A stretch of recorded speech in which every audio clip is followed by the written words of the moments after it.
आज आपण मस्त असा भरपूर प्रोटीनयुक्त आणि पटकन तयार होणारा सोया पुलाव बघणार आहोत। नमस्कार, यम्मी कुकिंग विथ पूजामध्ये आपले स्वागत आहे। आता मी इथं 1 कप सोया चंक्स घेतलेले आहेत। आता ह्याला आपल्याला उकळत्या पाण्यात एक 10 मिनटं घालून घ्यायचे आहेत, म्हणजे सोया चंक्स आहेत ते छान फुलले जातील। इथं उकळत्या पाण्यात 10 मिनटं हे असेच झाकून ठेवायचे आहेत, म्हणजे ते छान फुलले जातील। आता इथं 1 कप मी बासमती तांदूळ घेतलेला आहे। हा आपल्याला 2 वेळा पाण्याने स्वच्छ धुवून घ्यायचा आहे।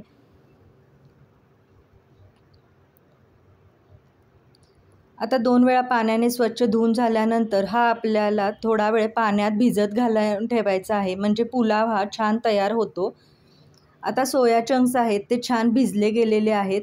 इथं बघू शकता मस्त असे फुलले गेलेले आहेत। आता ह्यातलं सगळं पाणी आपल्याला काढून घ्यायचं आहे।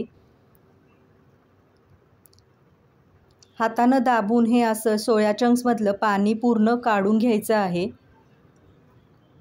आता हे आपल्याला सोया चंक्स मॅरिनेट करायचे आहे। त्याच्यासाठी मी इथं पाव कप घट्ट दही घेतलेलं आहे। पाव चमचा हळद घालायची आहे आणि 1 चमचा इथं लाल काश्मीरी पावडर वापरलेला आहे। चवीनुसार थोडंसं मीठ घातलेलं आहे।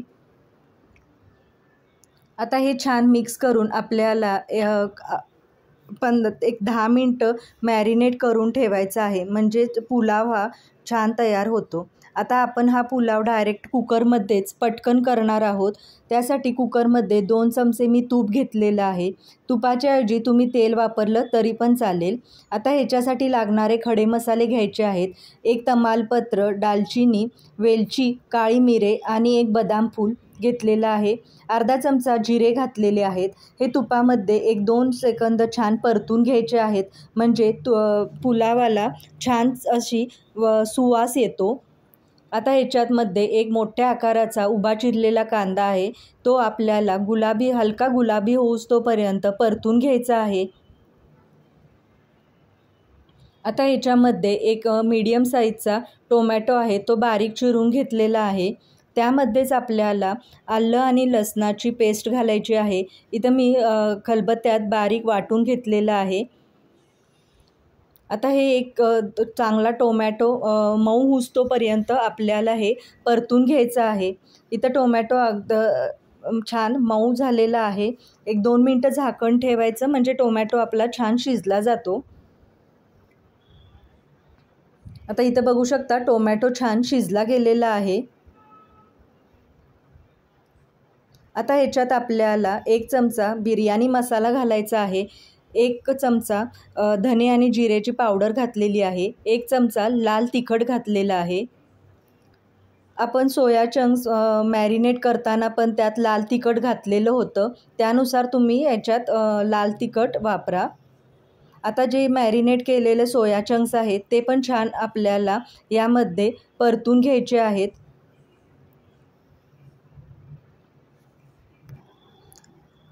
आता कांदा आणि टोमॅटोसोबत हे छान असे परतून घ्यायचे आहेत। इथं मस्त असा आपला मसाला तयार झालेला आहे। आता ह्याच्यात आपल्याला चवीनुसार मीठ घालायचं आहे। थोडीशी कोथिंबीर ह्यातच घातलेली आहे। मीठ हे आपण मॅरिनेट करताना पण घातलं होतं, त्यानुसार तुम्ही ह्याच्यात मीठ घाला। 1-2 मिनटं छान परतून आपला हा सोया चंक्सचा मसाला तयार झालेला आहे। आता जे तांदूळ आपण भिजत घातले होते त्यातले मी सगळं पाणी काढून घेतलेलं आहे। आता हे तांदूळ आपण कुकरमध्ये घालणार आहोत। 1-2 मिनटं हे मसाल्यासोबत छान परतून घ्यायचं आहे। तांदूळ हा छान कुकरमध्ये परतला तर तो पुलाव छान असा मोकळा तयार होतो। आता 1 कप तांदळासाठी इथं मी त्याच कपानुसार 1.5 कप पाणी घातलेलं आहे। 1 कप तांदळासाठी 1.5 कप पाणी हे अगदी योग्य प्रमाण आहे। आता हे छान मिक्स करून एक छोटीशी उकळी आणून द्यायची आहे आपल्याला। इथं बघू शकता थोडीशी उकळी आलेली आहे। आता ह्याला आपण झाकण लावून मीडियम गॅसवर 2 शिट्ट्या काढून घ्यायच्या आहेत। इथं बघू शकता मस्त असा पुलाव तयार झालेला आहे आपला। अजून गरम आहे, त्यामुळे मी जास्त हलवत नाही आहे। गार झाला की अगदी मोकळा तयार होतो।